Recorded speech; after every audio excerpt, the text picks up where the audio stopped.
three to the right. Throwing here, Lynch on first down. Oh, he's going to take a shot right away. And it drops down incomplete. Thought he might have had it. Instead, second down. And a look at the offense that is hoping to put some points up in bunches here in this one.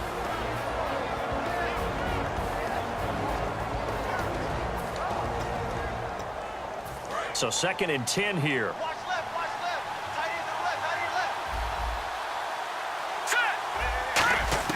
Second and 10 now. It's Lynch. Going down the middle, and it's complete.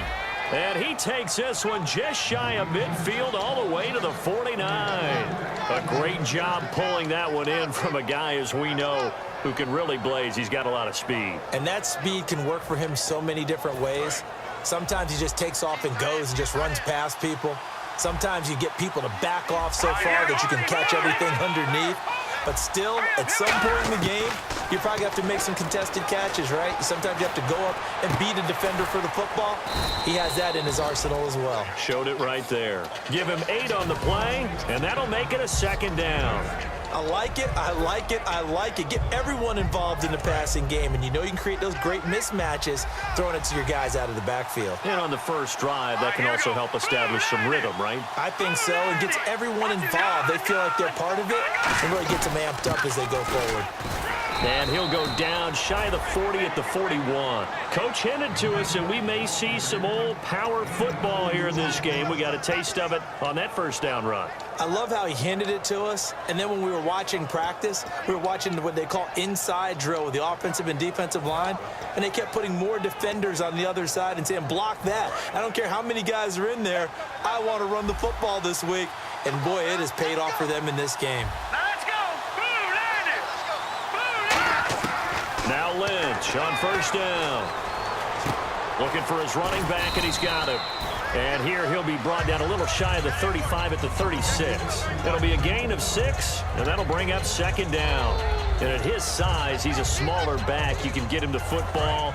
He can kind of get lost, make someone miss. It's good for him. Yeah, it's great for him.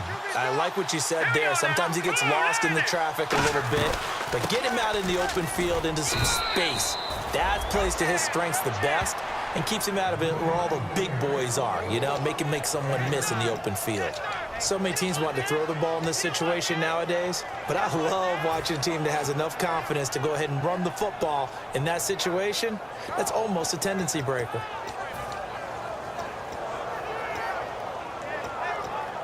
So the offense has it 1st and 10.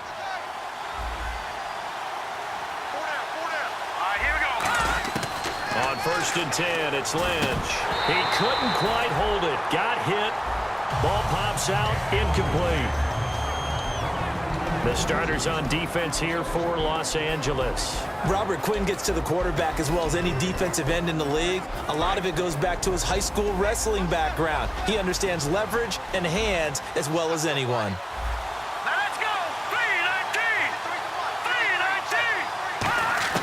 Again on 2nd and 10, it's Lynch. And incomplete there. A nice hit. Jars the ball free and brings up 3rd down. We know it's not an easy job to go out and catch passes when people are trying to tackle you and knock the ball away. But the bottom line is that's a pass he's got to have and a pass he should have caught. Now they're coming up on play number 8 of this opening drive, but they're looking at a 3rd and long. On 3rd down, Lynch. And almost picked off. I guess the good news for them now, it's 4th down. Now the Vikings will send out the special teams crew here for a field goal try. This one from 46 yards out. I know ultimately that feels like a good defensive play, but I know it's really not. They had a chance to keep points off the board. Now they have a chance to kick a field goal by missing that shot. Yeah, especially at this spot in the field. He's got to be upset he couldn't come up with that INT. So not exactly jubilation over on that visiting sideline, but at least a high 5 or 2 for their kicker as he gets them the first points of the night here on the opening drive. And 3 points are not to be underestimated. You're on the road, under the lights, national TV audience. You want to come out and look good, and that's a good start right there. No, check, Patriot! The one running back is Gurley, and he'll get it up the middle. And he'll fight forward to about the 27-yard line. 2 yards on the carry there. It'll be second down. The offense on your screen now, and Todd Gurley on your screen. That is the back of the present and the future. And what an amazing return for him from a knee injury his last year in college at the University of Georgia. Now, it's like it never happened. There's nothing he can't do on the football field. And if you're a defense, that's a long day trying to prepare for Todd Gurley. Another carry now for Gurley. And he's going to lose yards. They take him down at the 26. And that's why you see so many teams play a 3-4 defense, because that set gives you a lot of flexibility about where to bring pressure from, and it's hard for an offense to pick it up. Left side, right side, up the middle, especially with some really flexible linebackers.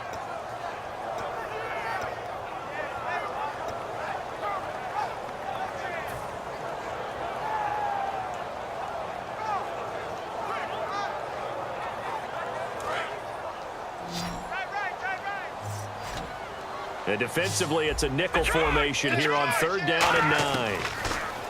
Goff toward the sideline. Did he keep the feet in? Yes, he got them both down, says the side judge. And that's good enough for a first down. I don't care how many times we see it. I still get a kick out of watching quarterbacks and receivers do the pass tree in pregame warm-up. But I always remember that when we go to practices, we see that after practices as well. They really tune it up, don't they? They tune it up. They know why they do it for these situations. First down. And they build that trust, and that's why they're able to find him in this type of a situation.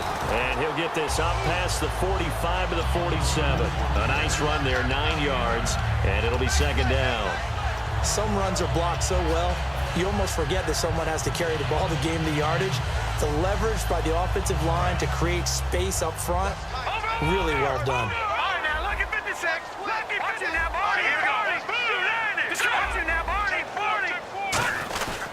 Again, they run with Gurley. And he gets this inside the 35-yard line. A good pickup there of 20 yards. Good, strong, explosive run that started inside, which means you've got to control those defensive linemen, the defensive tackles, the nose guards. Those guys have to be controlled. How about the offensive line, the job they just did? Yeah, key that A-gap usually on those runs, right? That's where it all starts, because everyone wants to kind of control that area. It disrupts things from the defensive side and the offensive side. As we just saw, it opens up possibilities. Now it's Gurley. So a nice job to break the one tackle, but not much daylight after that as he's brought down. Offensive linemen love creating space for their guys carrying the ball, but when that guy also breaks tackles and creates extra yardage, they almost feel like he's one of them, and they really embrace him.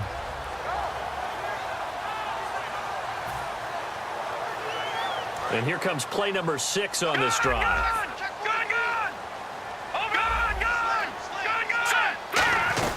Now on second down, this is Gurley. And he's able to get it to the edge of the red zone at the 20-yard line. It's a 7-yard gain there, and it's good enough to move the chains. And that's a nice pickup of a first down on that second down run. And at that yardage gained, they can run that plan any down.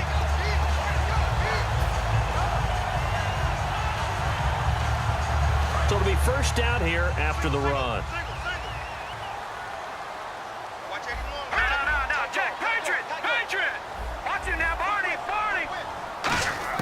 From the red zone now, Goff. And his throw's going to be incomplete. And a look at the Vikings defensive unit.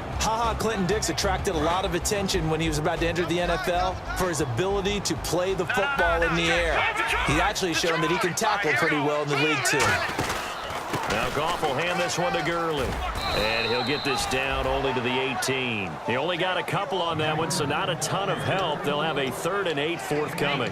Well, so many times we look at a short run and we praise the offense for trying to set the tempo and establish things, but the defensive guys, hey, they just won the battle there. It wasn't a big run given up. They don't always have to absorb the body blows. Sometimes they dish them out themselves. A nickel back added defensively as they look to stop this 3rd and 8.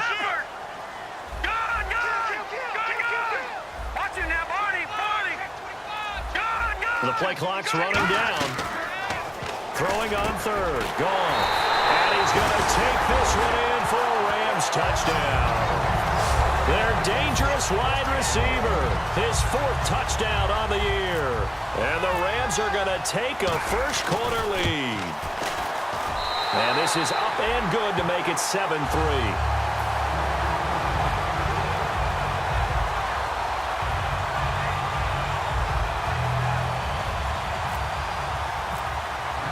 Now after the touchdown, it's Zerline. He'll kick it away.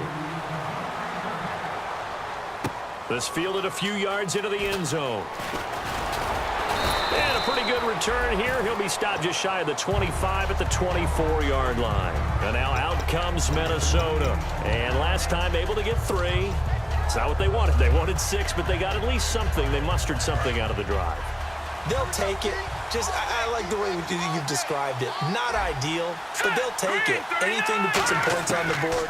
But this time on offense, they don't even want to see the field goal kicker trot on the field. They want that ball in the end zone. Yeah, they'll be going for 6. They give them 13 yards there on the play and a fresh set of downs. That was a nice completion on an out route, and those types of plays are the result of arm strength by the quarterback and timing by the receiver. On first down, it's Lynch. Out to the flat. That's complete to his running back. Back now with Charles Davis. I'm Brandon Gaudin. Second quarter begins with the Vikings holding the football. They've got a second down at 5 here to start things out.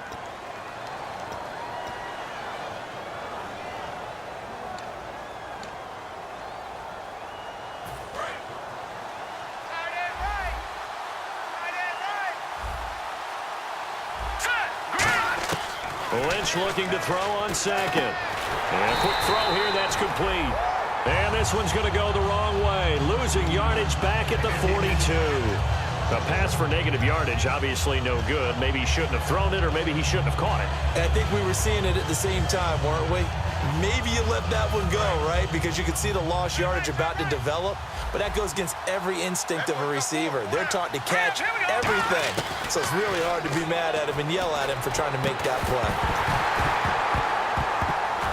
And incomplete. The contact made the ball roam free and brings up 4th down. The Vikings send out their punter as he's on to punt for the first time tonight.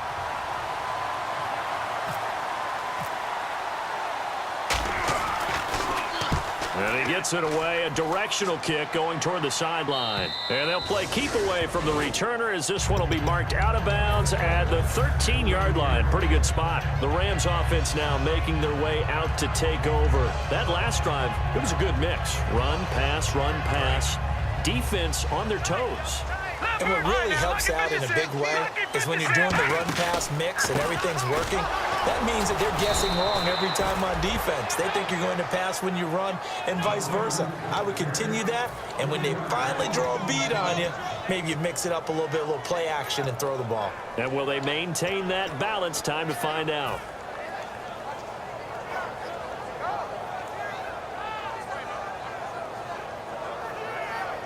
Second down, offense behind the sticks here. 2nd and 13.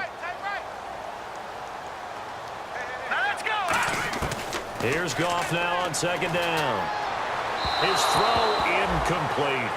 Not too many things get to a quarterback of this magnitude, but I think it's safe to say that pressure can get to any quarterback. Now, he's obviously a great franchise quarterback, but felt the pressure, threw it incomplete. And they've got an extra defensive back out there now on 3rd and 13. Gone. And he's going to find his man out of the backfield. That's complete. That one goes for 29 yards on 3rd down. When I watched Jared Goff on tape at Cal, I saw a guy who wasn't just a dart thrower. You know, a lot of people said, he's perfect for the West Coast offense. I always thought he could do a little bit more, and that was the reason why. He can push it downfield. He has a good, strong arm. Goff now to throw. It's complete. This is Todd Gurley. And taking it across midfield and inside the 45. Good route, good pickup for first down yardage, and that is a tough one to cover, the angle route, because a running back getting out of the backfield, if you're trying to cover that, especially if you're in the linebacker spot and you're seeing this play develop, he heads out towards the flat first, and that often gets you to overcommit running in that direction. Then he cuts back up inside you into the middle of the field. That's what we just saw there for a nice pickup. And after the play on the ground, that brings up second down here. On second down, here's Goff. Finding time.